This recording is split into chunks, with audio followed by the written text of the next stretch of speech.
afternoon, everybody. You're on board the Gospel Train. I am Sharon Rucker. Welcome. You are about to join our talk show today, and we want to welcome everybody into the room with us on Let's Talk. Those of you that are on social media, and we have several places you can listen. I am on Facebook, and I want to invite all of you that are my Facebook friends to join me. Dewey will not be here today. He had a banquet to attend, so it's just going to be the two ladies. It's going to be Deborah and me today. All right, everybody?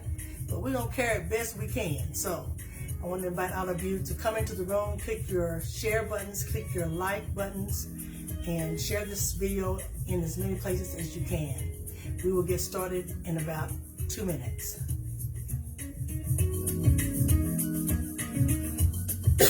Welcome, everybody.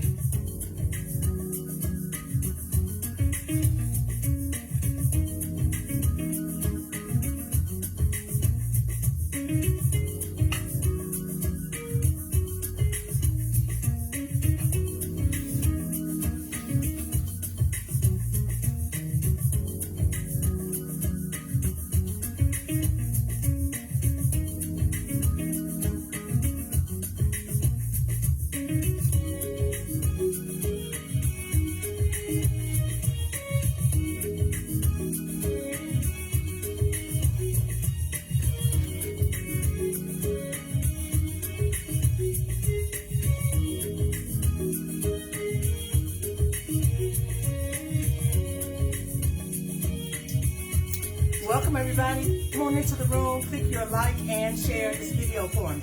We're going to get started in just a minute.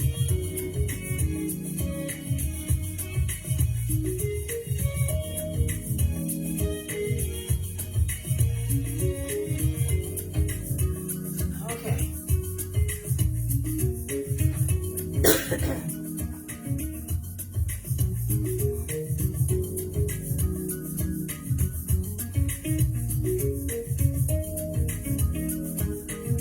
We've got 7 minutes after the hour of 6. Had to think about it for a minute, everybody.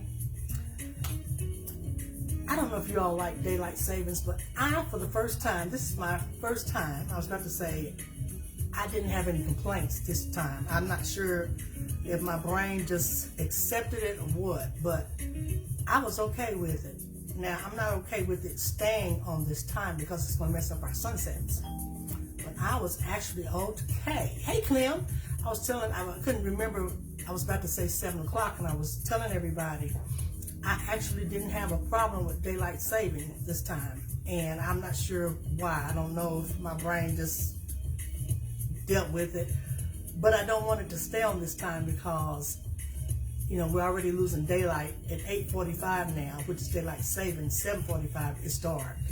So we're going to mess up our sunsets if we stay on this time permanently. So I pray we stop doing this, excuse me, but we need to go back to the normal time so that our daylight will stay the same. Excuse me, everybody. I had something in my throat. I couldn't talk. But I pray that we don't stay on this time because it's going to mess up your sunsets and your sunrises. It's going to mess them up, everybody. One of the scientists was discussing this the other day, and we need to go back when we go back, and we need to stay on our normal time. That's what we need to do. Okay, I mean, we only have a month or so of it being dark in the morning, so it's not that bad, everybody. It's not. Listen, everybody, I'm going to attempt to carry this myself until Deborah comes on. Dewey had an engagement this evening, so he's not going to be calling in tonight. It's just going to be Deborah and me tonight, everybody. So I am going to pull up my notes, and we're going to get started. So thank you all for joining me. Click your like buttons and your share buttons, and we're going to get started.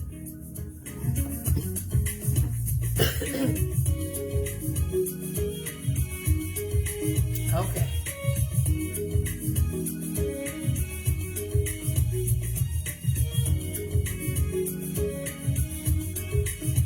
All right, everybody.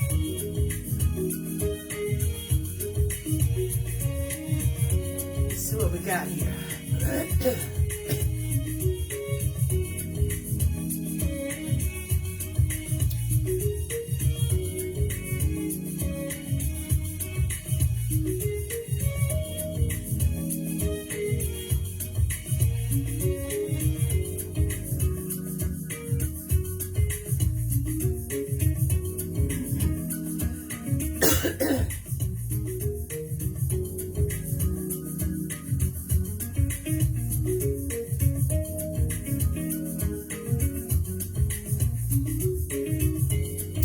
All right, guys, let me drop this music for you. All right, everybody, I am going to drop this music down. We're going to go and get started. Hopefully, Deborah will be calling in soon. Okay. Something I was going to start with tonight, everybody. I posted an article today, and it had to do with those of you that are familiar with Lil Nas. Are y'all familiar with Lil Nas? I really liked that young man when he first started doing music, because he was encouraging to young people. But I don't know if you all know, but he's gay. And I didn't know that at the time. Not that it would have mattered. But, excuse me, it said in the article, it said Lil Nas X, that's what he calls himself, was jailed on suspicion of charging at police on the LA street where he walked nearly naked. I am trying to figure out what in the world has happened to him. Again, when he first started, everybody, I mean, he was so respectful. Parents were taking their children to hear him. But they said they're suspecting that it was a drug overdose. And they took him to a hospital before booking him into jail. Now, he is only 26, so he's going to run his career if he's not careful. He's going to run his career if somebody don't help him get back on track. You know what I have always said, Clem? I am not sure if people need to have so much success at such a young age.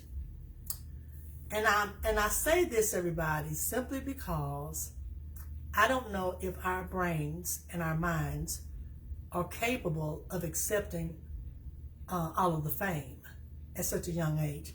You know, it was always my desire, everybody, to be famous, be a singer. You know, I mean, I was, sending stuff out to everybody. Hey, Sharon, click your like and share this. But I was sending tapes and videos out to people. And even when David and I married, we were doing the same. That we're sending CDs out. And I just think God knew that world was not for me. Because let me tell you, everybody, I had a chance to meet Berry Gordy through a professor over at UT.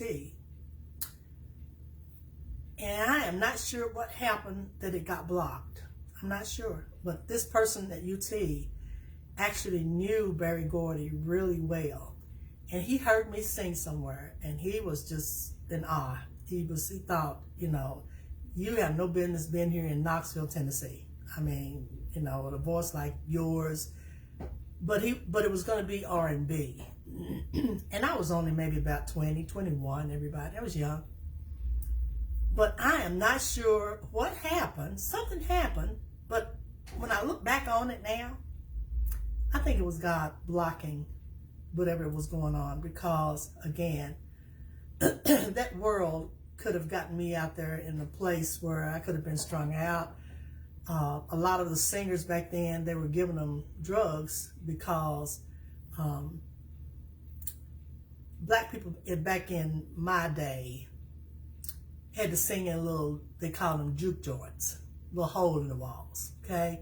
And you had to do a lot of them in a week's time just to make enough money to survive. All right, everybody? So it was hard to do that. I think artists was, that's how a lot of people got strung out. I think that's how a lot of people got on drugs. I really do. I think that's how they got in a bad place. But God was looking out for me. He was protecting me even when I didn't know it. Okay? that was not what he wanted me to do. I know that now. I couldn't see it then because I was young and I wanted to be in that world.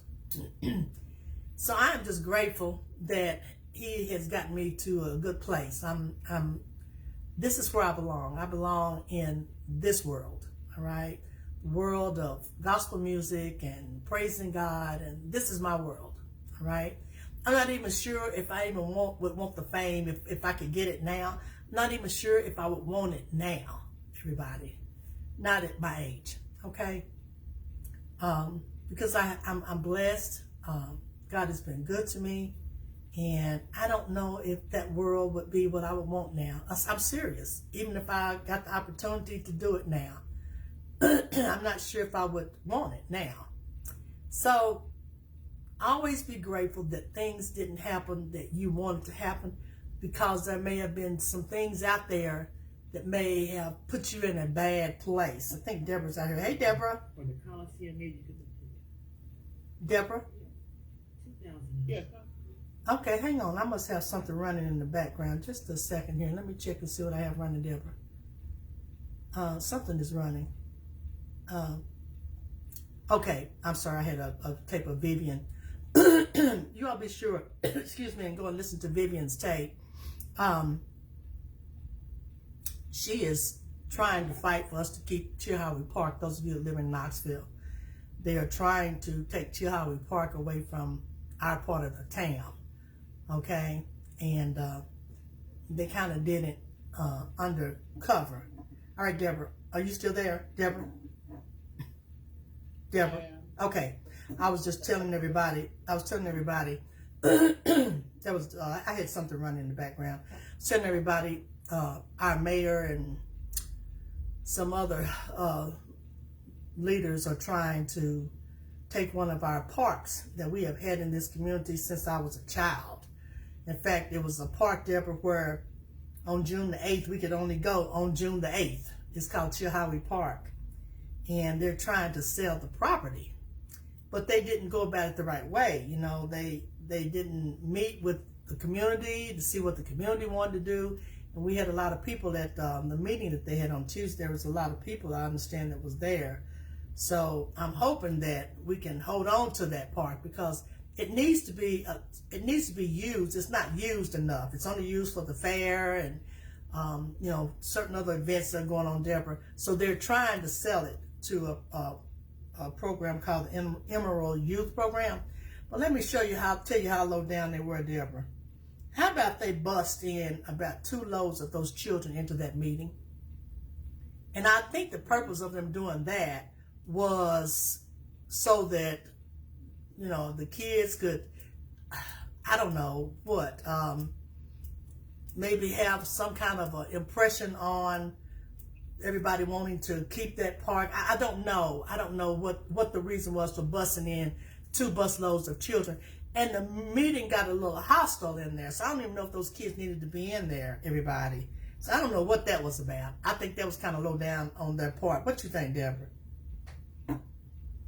Yes, well, you know, to try to use children right as a to get leverage, you know, probably thinking that the children would help the resolve of the people who were against it. But, you know, it's not really cool to use kids like that. No, it's not. No, it's not, Deborah. And that's what was running in the background. Vivian, I was trying to listen to that before I came on the air tonight. I'll go back and listen. So those of you that are friends with Vivian Shipe, she did a video early this morning, and she was talking about the same thing about them busting in those kids. But again, those meetings sometimes get a little hostile. So I don't know if those children needed to be up in that place, everybody. And whoever's idea was that, the idea to do that was not a good idea. It was not. Deborah, let's start with your president having them to break in on John Bolton's home. What was that about, Deborah? Now, here's what your president said. Your president, let me pull up the article.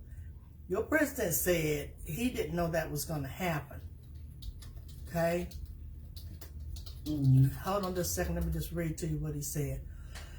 It says here, news about John Bolton's FBI raid. And let's see what the topics here are saying, everybody. The FBI searched the home, everybody, of former official John Bolton as part of an investigation into the handling of classified information. Now, here's what my question to you, Deborah, is what were they thinking they were going to find? I mean, this man is on top of stuff. Why would he have something in his home that he shouldn't have? Now, come on now. Not John Bolton. I mean, he was a former Trump advisor. So if anybody knew what they were doing, he did. But now here's what was said today. They said Trump is upset with him because he's been going after Trump terribly with everything that he's doing. And Trump is not happy. In fact, Trump has called him a lowlife. There's nothing lowlife about John Bolton, everybody. That's a smart man. Nothing lowlife. Trump is lowlife, but not John Bolton. So tell me what they thought, what Trump thought he was going to find in there, Deborah. Or why did they do that? Why did they raid that man's home? Let me just put it that way. Well, they claimed that they were looking for him information that he illegally possessed, classified information. That's what they claimed they were looking for. Where they got the information that he was possessing this information, who knows? What really was happening was Trump was upset at John Bolton because John Bolton has been criticizing him on TV, on different networks, and being very hostile to any kind of criticism. He uses this as an intimidation tactic. He's used it before, and he did it to Comey just a couple of months ago, where he did the same thing. And so I don't think they're going to find anything. Well, have they said that they got anything on him, Deborah? Not as far as I know, they haven't. They haven't released any information as far as I know that they actually got anything. But isn't it ironic that he would be accusing somebody else of stuff that he has been accused of? That's true. You know, I thought about that when you were talking, and I thought, of all people, everybody, Trump had all kind of stuff at Mar-a-Lago, all kind of stuff that he should be in jail for, that he took from the White House when he left. He should be in jail, everybody. Okay? I mean, he really should. All those FBI agents who participated in the raid at Mar-a-Lago, after he was repeatedly asked nicely, then more firmly, to return any classified documents that he had. When he got back in the White House, he went after and fired most of those people who were just doing their job to come there, who came to Mar-a-Lago, and he said upset Melania. And then all of the documents that they retrieved, he got them back and put them back. Just for spite. So one thing we know about him is that whatever he accuses someone else of doing, he's actually doing it. And so I don't see anything to this John Bolton. Make no mistake, I don't feel sorry for John Bolton because he was part of the Trump administration.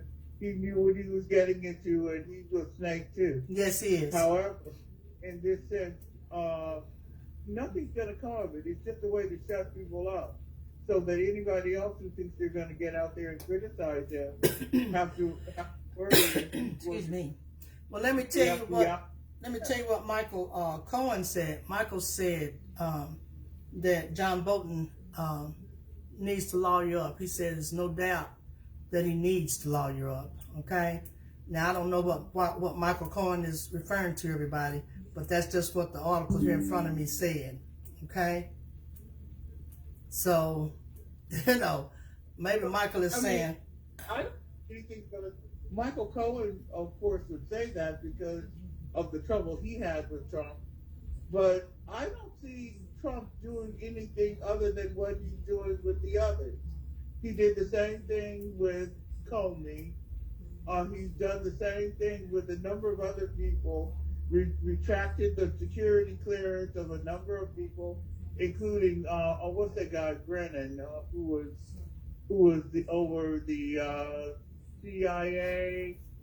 I forget which one, but he's retracted the security clearance of a number of people, including Joe Biden. You know, he hasn't retracted Barack Obama yet. But, you know, Obama said that he doesn't care if he does it or not because he doesn't use it in any way because he says he doesn't want to be worried about the situation, you know, knowing who's in charge. And he doesn't want to know about all of the threats and security lapses. And it's just a worry that he can't control. So he'd rather not just even bother with it and worry about it. But this guy is known for, you know, basically, that's basically what it is, going after his enemies or perceived enemies, whoever criticizes him. He uses the FBI and law enforcement to intimidate, and that's what he wants. Let me ask you something, and I agree, I didn't mean to cut you off, I'm sorry. Let me ask you, why is Trump so petty, Deborah? He came in, it's like he came in to office prepared to get everybody that did something to him when he went out of office. Have you not noticed that? Because you just said that did he fire all the people that did the raid on him? Didn't he fire them? Yeah. Yeah. I mean, ordinary. I'm just trying to understand how did he get so petty? Has he always been this way? Yeah, that way. He was always like that. Even before he became a politician, he was known for going after people if he could and engaging in petty feuds and name calling like he did Rosie O'Donnell. When Rosie criticized him, then he went all in and called her all kinds of derogatory names and everything, just totally inappropriate. And so it's not any surprise that he does this, but there's a method to the madness. Authoritarians or wannabe dictators use the tools they have in order to silence the opposition. And they know that, say for instance, like if you take John Bolton was complaining about him on national TV, criticizing him, so he wants to shut John Bolton up. So he sends the FBI to intimidate him and say, look, we can put you in jail if we want to. Classic authoritarian. That's classic dictator or wannabe dictator moves. Now why? John Bolton will be more careful now because he doesn't want the FBI to come and raid his place or, God forbid, just make up some stuff and put him in jail because when it gets far along the way, that's what authoritarians do. They just cook up charges. Yeah. You don't even have to be guilty. They just make up evidence and put people in jail. And so why do you think Michael thinks that he's going to be indicted? Michael's thinking that he's from reading what I have in front of me. Let me just read what Michael said here. Now I'm just trying to figure out why did Michael say that? Michael said, no doubt John Bolton will be indicted and needs to lawyer up. And that was just a day ago when he said this. So I'm trying to figure out why Michael thinks, and let me just see if there's anything else in this article that I possibly can see that would make Michael, because with him being a lawyer, and you know, Michael Cohen has served time already in prison, so you know, a little bit. He didn't serve enough because he was an idiot too. The man was too smart to do all the stuff that he did. He served more than others. He's right about that. He lost his law license. He had to pay back his fines, and he lost a lot of money and ill-gotten gains that he had accrued through his association with Donald Trump. But given what he was accused of doing, just like the other ones, they didn't spend enough time in jail. But he probably is saying that John Bolton needs to lawyer up because you never know with Trump. John Bolton may have something completely innocent in his apartment, in his house, that they just make it into something else, or just plant evidence. You know, when you're dealing with corrupt dictators, they'll just plant evidence and say, "Look, we found this in your house." I was getting ready to say that to So you, that's that they can do that. Because I don't think they've actually said they found anything yet. But they may just make up some stuff and say, "We found this in your house. What are you going to do about it?" And so I think that's what he means, is that John Bolton should lawyer up. But the thing is that this will send a message to all the people who are like John Bolton, who are criticizing Trump on TV and in other venues. You better shut up, otherwise they'll send the FBI after you. Yeah. And you think that's what this is about? Oh, absolutely. Absolutely, that's what it's about. Because this is how this guy operates and has operated even more now. You know, we were talking last week about the first term versus the term he has now. And I think you and I were agreeing that he's much worse now than he was in the first term. Yes. If you can believe it. Yes, he is, everybody. That's what we said last week. We said last week, we said Trump is worse this time than he was the first time. And let me tell you, this time he was a lot wiser. He didn't pick people that were capable. He picked people that he knew would do what he needed them to do or get fired. Okay? But see, the first 4 years, he picked capable people. But he had 4 years to pout, because that's what he does. 4 years to decide who he was going to put where. Because when he came in office, he already knew everybody that he was going to pick. He already had the names at hand. Okay? So this time, he came in rough. Still is, everybody. Still is rough as far as I'm concerned. But this time, Deborah and I, like I said, she said, both of us agreed. This time, he's worse than he was the first, because he has literally cut off, shut down, taken away, fired. I mean, look at all the people that have lost their jobs since he's been in office. The man has been in there, 8 months? Almost 8 months, because he came in at about the end of January. So it's really been 7.5. It ain't been 8 months, because this is just August. So he came in firing people. I mean, well, the distinction that Dick was saying, that he wasn't qualified, or they weren't qualified in the first term either. And although we could say that we didn't like the people that he put in office the first term, you know, people like John Bolton, Bill Barr, Mark Milley, Mad Dog Mattis, Jim Mattis, you know, people like that, Rick, what's his name? I forget his name. You know, we didn't like them, but at least they were qualified to be in the position. yeah.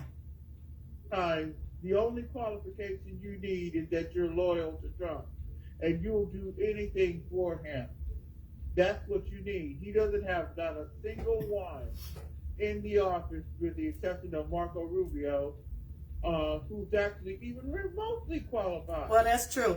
And you know what? I'm not a big fan of Rubio. I'm just not. Oh, neither. I think he took the position because he wanted the title. But Rubio is a little bit smarter than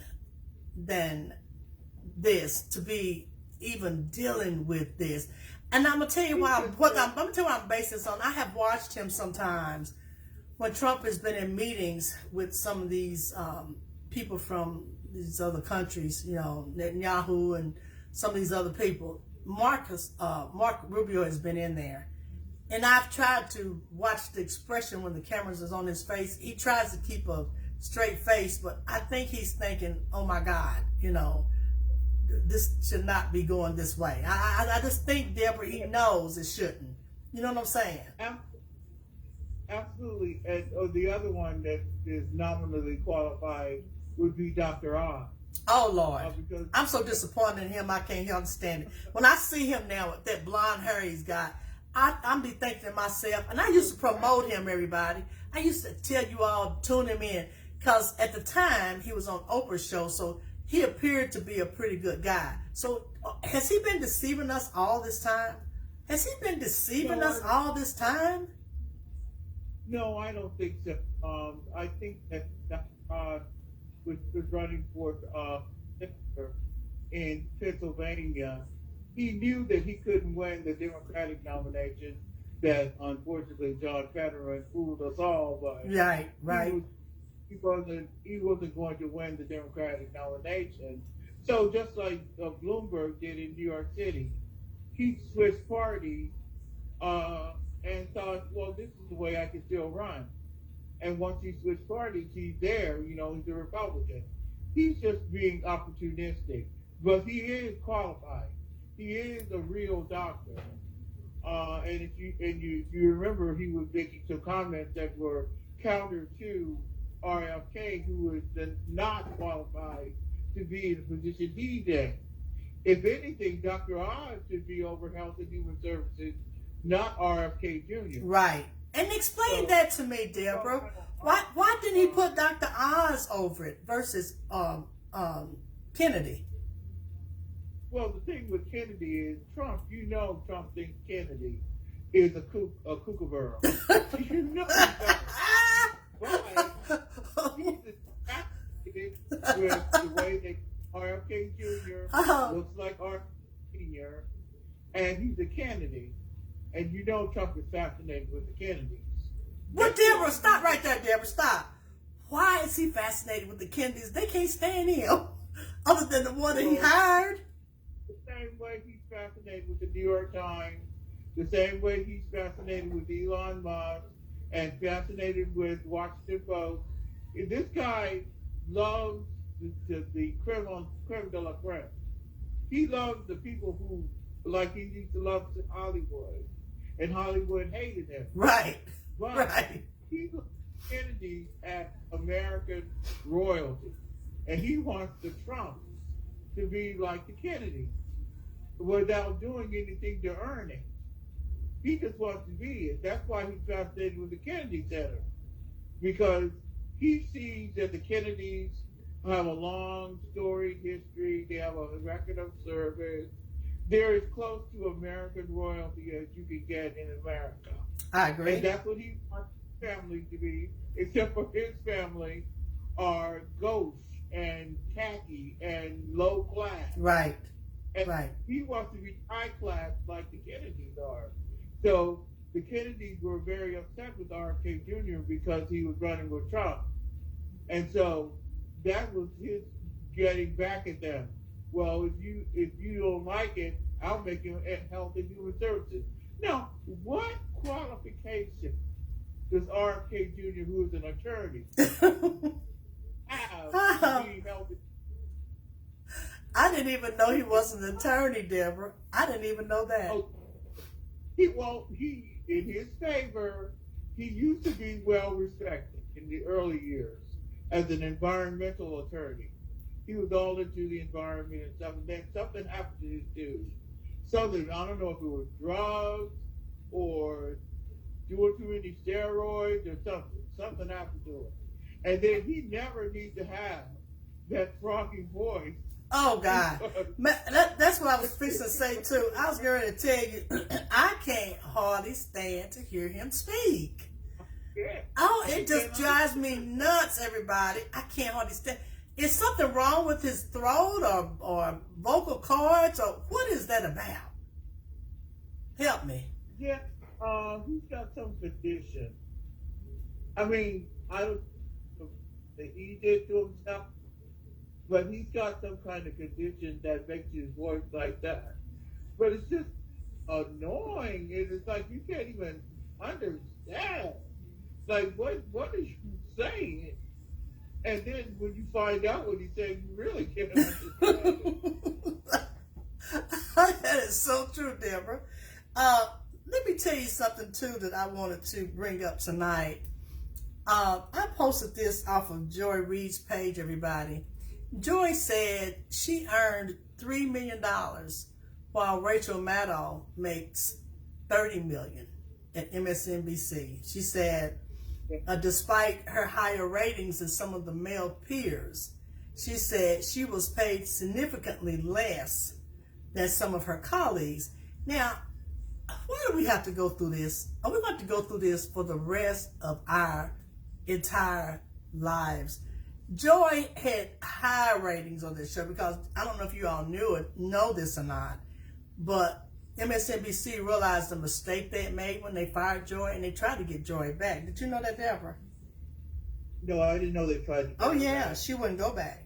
She refused to go back, and I am so glad she did.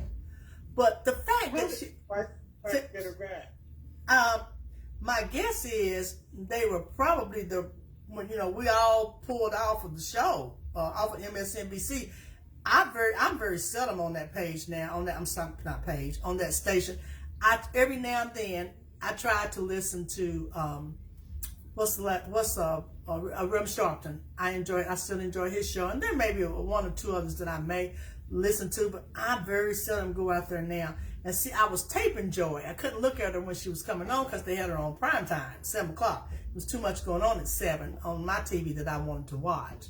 I'm a news person, so I want to stay with my news at that time of night.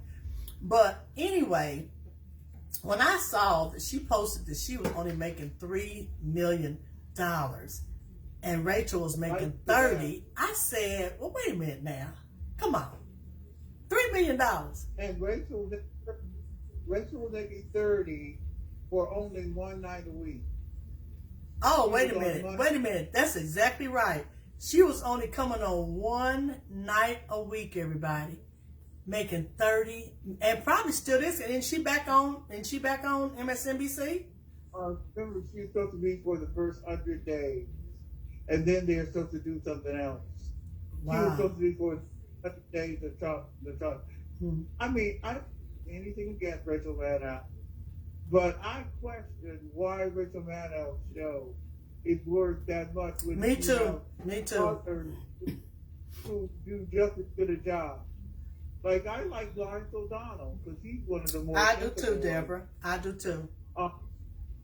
And they not only did they get rid of Joy, but they got rid of Alex Wagner too. Right. And you know what? I enjoyed Alex. Didn't you?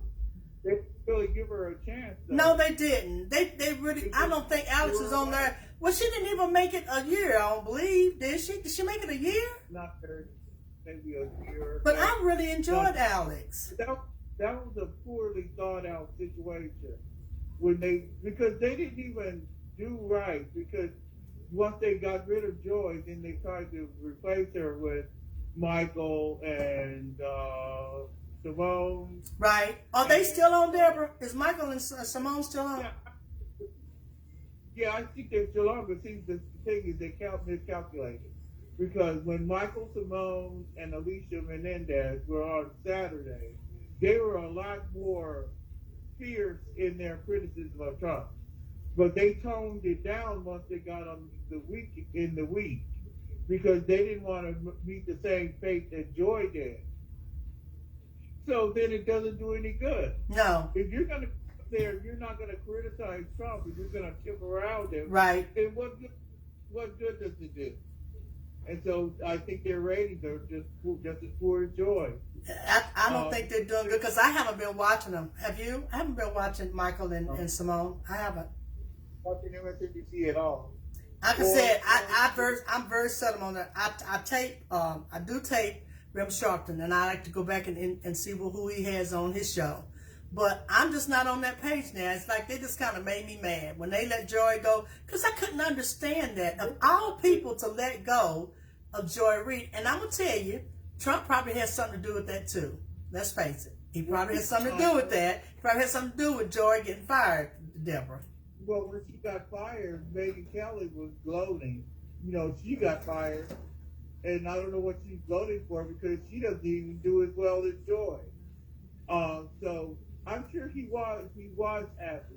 Yes. But they didn't do themselves any favor. It seemed like it was very rushed, the decision. They didn't really think it through.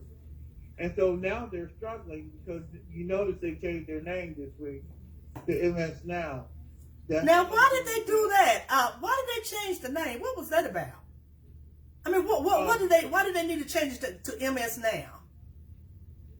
Because it stands for something. Let me look it up. I'm right here. Let me ask them. They changed it because they were being spun off. They were being sold. The parent company was selling them as NBC, and they don't want to NBC. They don't want the NBC because they're going to be different now. Oh, here's what it stands for, Deborah. It stands for My Source News. Wait a minute, no. It says MSNBC has changed its name to My Source News Opinion World. Okay, yes. My Source News, MSN, Opinion OW Now. World. So there's now, my stands for My Source News Opinion World. And they said, this change allows MSNBC to operate independently and establish its own identity while maintaining its commitment to providing news and analysis. Says the new name reflects the network's mission to serve as a destination for breaking news and thoughtful analysis, and it will also drop the peacock logo associated with NBC Universal. So are they saying now that they're going to be free to say what they want to say? Is that what they're trying to say? No, they're still not going to be free. No, they're not. No, they're not. They'll still be sitting around Trump trying not to enrage him. I mean, honestly, he doesn't really even count them for anything because they're in third place. Yeah. CNN is not doing much better. Let me tell you too, Deborah, here what I want you to get your opinion on. Y'all, I don't listen to this man because I don't like him. His name is Alex Jones. I don't care for him, but no, I don't listen to Alex Jones. I don't care for Alex Jones. Do you, Deborah? Oh no, he's horrible. Okay, I can't hardly bear to listen to him. But listen to this. He says in this article that I posted the other day for you all, he says we have a crisis. He warns that Trump is headed for a health collapse. Now, I'm not sure what he's based on, and he said, let me just kind of read between the lines here for you. I don't want to read the whole article because it's too long. He says, commentator and conspiracy theorist, that's what Alex is, everybody, a conspiracy theorist. He says he's warned that President Trump is declining faster and faster and headed for a health collapse. Now, he said this on Wednesday after Trump told Fox and Friends, listen to this, it's going to make you laugh, that he wants to try to get to heaven if possible one day, okay? That's what Trump told Fox and Friends. He said he wants to try to get to heaven if possible. Trump said, and this is his words, I'm hearing I'm not doing well. He says, I hear I'm really at the bottom of the totem pole. Now, who told him that he's not doing well? And who told him that he's at the bottom of the totem pole? This is Trump's words, everybody, speaking about himself. Who told Trump that, Deborah? Well, on the surface of it, he was joking. I heard him when he said it. You know, I think he may have been a little bit, but I think there's a little fear. I think he's got a little fear because let me tell you all something. One thing about the doctors, they telling him the truth. That he may be having them sugar-coated for us, but the doctors are telling Trump the truth about his health. And I'm sure he's got a lot of health issues, Deborah. We just don't know about them. And he's hiding it. The thing is that he knows some of the stuff he does is wrong. He knows he hurts people, but all his life he doesn't care. And so he probably thinks in his simple mind that if he does a few things, he can get in good graces. I don't even think Trump believes in a higher power. I think that he just sort of has this vague notion that there may be something after death, but he's not going to do anything too much to change it. he thinks that, oh, okay, well, I'll do a few good deeds. Maybe I'll head like that. And if there's a higher power, maybe he'll consider that when I get to the pearly gates or down under. But, you know, I don't think he puts too much thought in it, put that way. So basically, I think what's happening, this is just my opinion. I think his swollen ankles may be bothering him a little bit, you know, because his ankles were terribly swollen when they showed him on TV that time, when we found out about it. And he's 79 years old, everybody, all right? And he's not in the state. No, somebody said he's already been through 9 years of hell. I don't know why they said that in this article. But anyway, they said he's aging. But somebody said in this article, it said, but like a light bulb that's starting to go out. It gets brighter, it gets dim, it goes in and out. And so I'm going to be talking about that today. That's what Jones was saying. And Jones said he's got extremely swollen ankles. That's what I was telling you all. Now, I have ankles that swell because I have lymphedema. But the difference in my lymphedema is when my feet are elevated at night, I have an adjustable bed. My legs and feet go down. Okay, everybody? I have had this since I was a teen, so I'm used to it.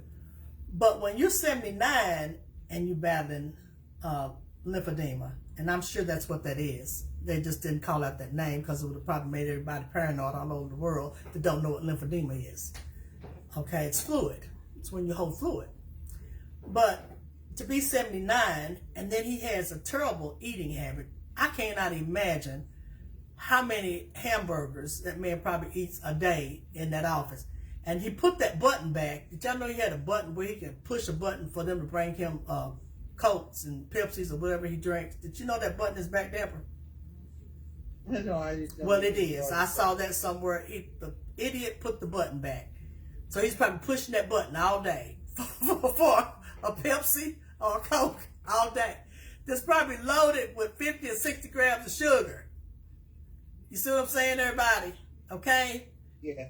So. I think he drinks diet Pepsi. Oh, come on. But he likes fast food. Well, that's what I was going to say. I don't care if you drink 10 diet drinks. If you done had 3 or 4 hamburgers with all that beef and all the stuff that they put in the beef now, come on, Deborah. I'm telling you, the man's eating habits is terrible. It's terrible. We can see it. He's not a thin man. You never see him out exercising. We used to see President Biden out riding his bicycle. Fell a couple times, lost his balance. But we used to see him out exercising, and we knew that he was trying to stay in shape. He wasn't a big man. Do you all ever see Trump out walking? I don't never see him out other than when he's going to get on his plane. I mean, I think that he's hiding a lot of what his health problems are. He doesn't. He's not forthcoming, and so because we don't know, there's a whole lot of speculation.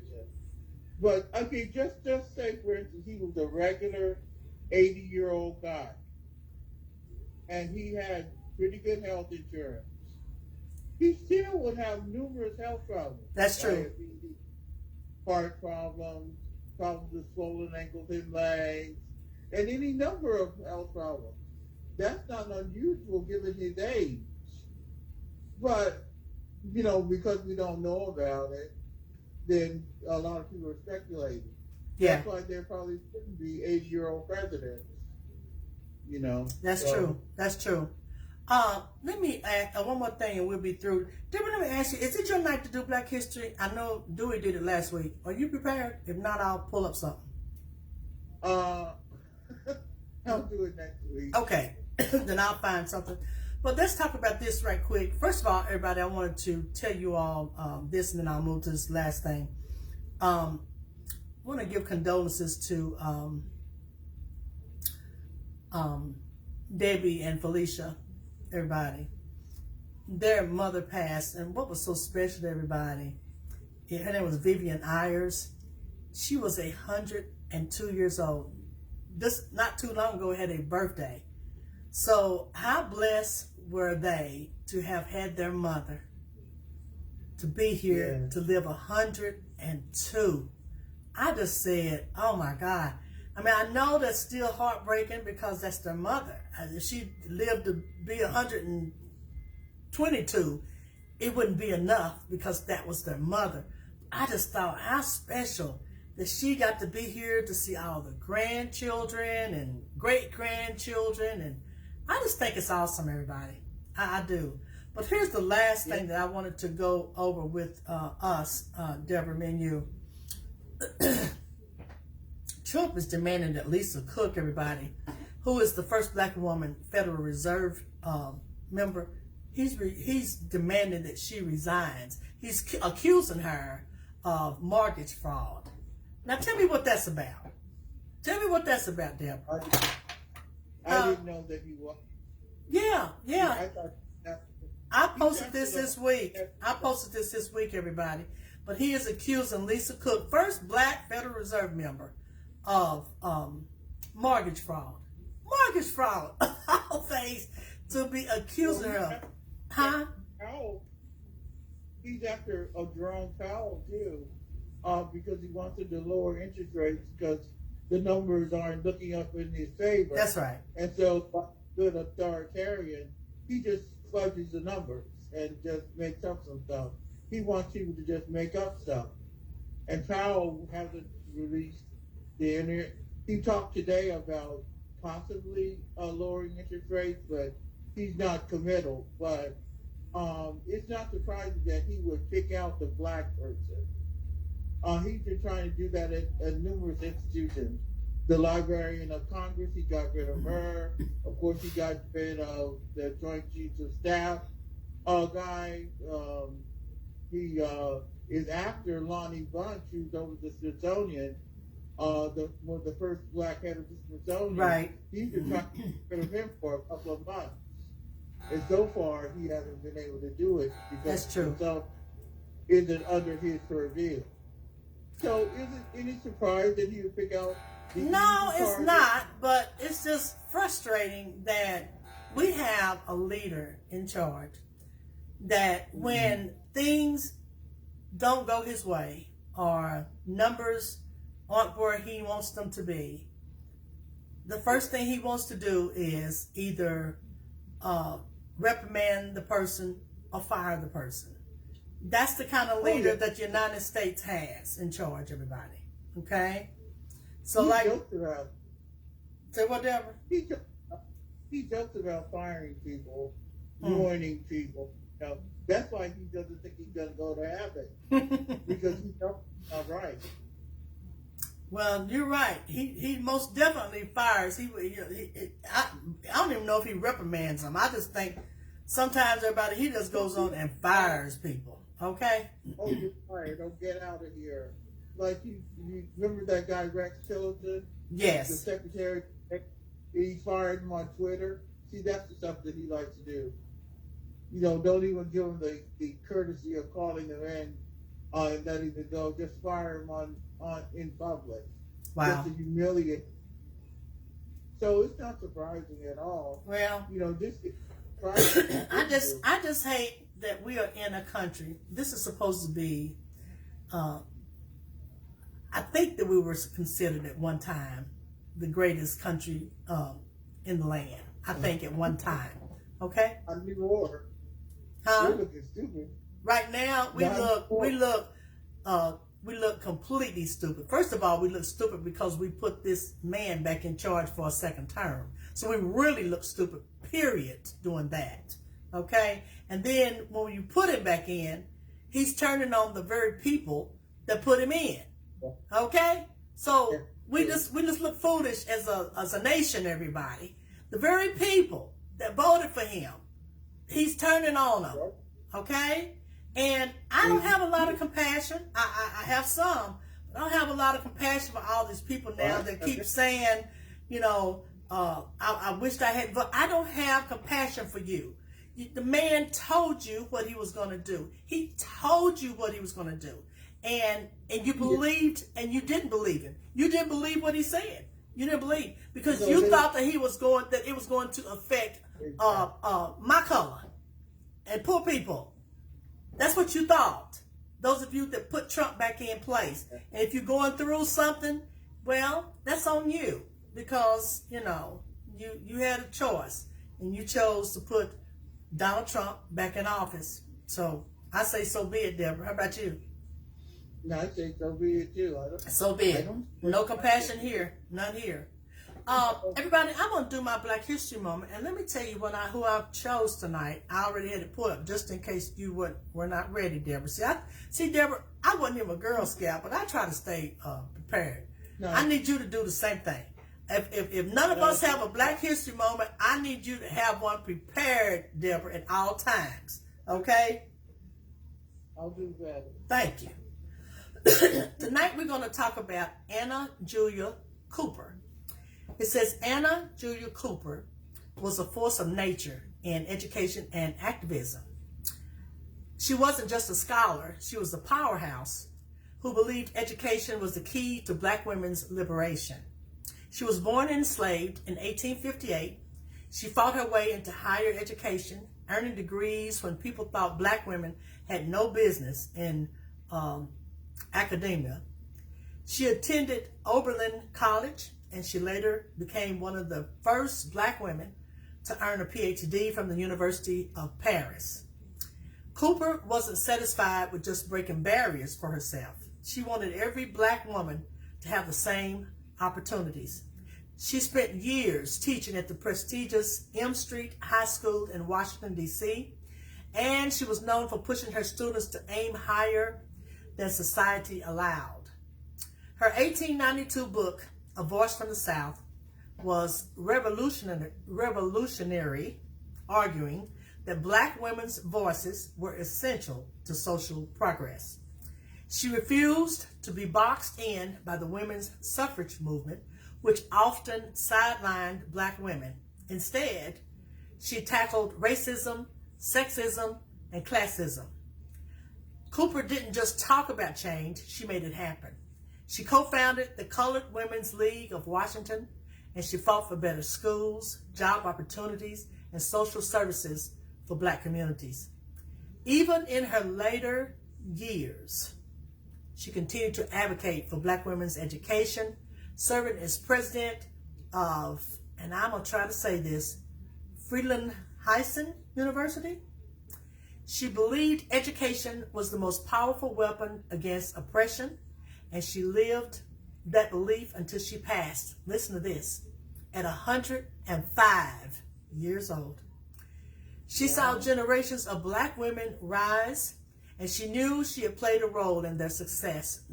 Despite her impact, her name often gets lost behind more famous figures, but make no mistake, Anna Julia Cooper laid the foundation for Black feminism as we know it.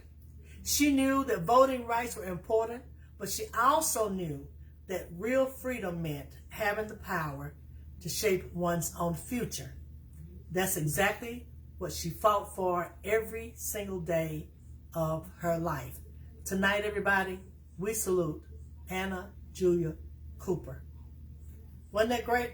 Wasn't that a great article on her? She was 105 when she passed, Deborah. Yes. Oh, that was awesome. Yes. I think they should have more film and other treatment of people like that. Yes. Chicken household, just like some of the other people that we hear about all the time. Well, I have, like I said, I keep these ladies put. I got several of them pulled up on the page. I'm always prepared, but I'm just fooling with you. You don't have to stay prepared because I don't know. There's something about reading about activists, ladies who dealt with activists and civil rights. I love it. In fact, if you want to do this one next week, it's on a lady called, I can send it to you, Deborah. It's on a lady called Frances Ellen Watkins Harper. She took on slavery, suffrage, and civil rights. So let me copy this link and I'll send it to you, and you don't have to I'm doing your homework for you. How's that? Okay. I'm gonna do your homework first because you're gonna enjoy reading about her life too to us. And it's not very long. They're very, what about the same of what I read tonight. So they're not very long, but I just think that would be good to share it next week. Deborah, I didn't get to tell you, were not on at the beginning, but Dewey had an engagement tonight that he needed to attend. So that's where he's at tonight, everybody. But listen, guys, excuse me, we did not have. Well, I had a volunteer, but I didn't get back with the lady that sent it to me until this morning, and she contacted the lady for Monday. The lady had something going on, and she said it was just a short notice, so she's going to come on the last Monday, probably in September. So we will not be back out here for message and prayer. Everybody listen, until September the 8th. That's when we will be back. It's September the 8th. We will be back next Saturday for Let's Talk. And next Saturday, by the way, Deborah, I believe we will be into September, close to it. Next Saturday, everybody, I'm sorry, is the 30th. So we'll be back on the 30th, but we will not do message and prayer on September the 1st. And we won't do it this coming Monday. It's August the 25th and September the 1st. But we will be back on September the 8th for message and prayer. So make sure, everybody, that you come out here. And I need you all to help me fill up the calendar when it's time for October and November. We need volunteers for message and prayer. Deborah, thank you so much. I enjoyed the conversation tonight. Again, I will send this link to you for your Black History Moment for next Saturday, okay? Okay. Thank you so much, Deborah. Have a good rest of the weekend. You too. All right. Bye-bye. All right. Bye-bye. Everybody, thank you all for coming out here tonight. Stay with me because I'm going to put on a song by me that I sing, not necessarily by me, but that I sing that we're going to go off with tonight that you are going to enjoy. So you want to stay with me right here at SharonRucker.com. The music in the background is by one of my Facebook friends. I have permission to play it. It's called When People Talk. Just a perfect song for my talk show. This song is by Reginald Stokes, everybody. Again, he is a Facebook friend, and I appreciate him allowing me to use this song because I use it when I come on. Tonight we're going to go off with me doing a little bit of a song off of my CD, everybody. So stay with me. 7 minutes after the hour of 7, you have been listening to Let's Talk on Sharon Rucker's Gospel Train. All right, everybody, let me pull my song up for you. Hang on.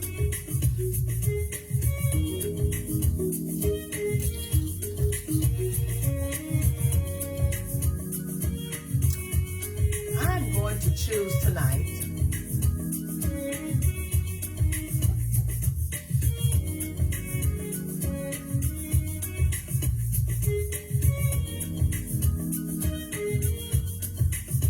choose Falling in Love with Jesus, everybody. How's that? I think you all will enjoy me singing that. Okay. All right, everybody. I have picked out the song that I want to go off with tonight. I am going to go off with me doing my version of Falling in Love with Jesus. So everybody enjoy.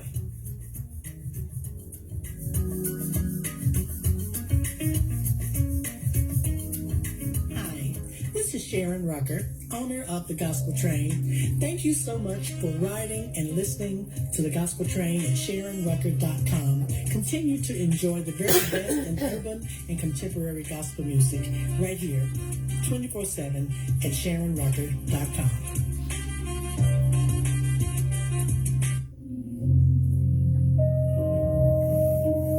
Enjoy, everybody.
me in the background singing Falling in Love with Jesus was the best thing I've ever done. Let me give you the thought for the night, everybody. And I posted this earlier today because it just kind of spoke to my soul. Grief is a storm that never completely passes. It just becomes a different kind of weather. Read it to you again. Grief is a storm that never completely passes. It just becomes a different kind of weather. Thank you all so much for coming out here tonight. I truly appreciate all of you. If you would please click the like and share this on as many places as you can. I have already shared it in several places, but I need you all to do the same for me. Thank you for coming out here tonight. We will not be out here Monday. We didn't have a volunteer, and the lady that was going to do it, it was not enough time for her to get prepared. So we won't be out here for message and prayer until September the 8th. And we'll be back at 8 p.m. on Monday night, September the 8th, for message and prayer. And next Saturday, we'll be back for the talk show at 6 p.m. And again, we're on Eastern Standard Time, everybody. Thank you again, everybody. Have a good rest of the weekend. Tell somebody how good God is. There's nobody like him. You can look high and low, but you won't find anybody to love you like our Lord loves you. Be blessed, everybody. Good night.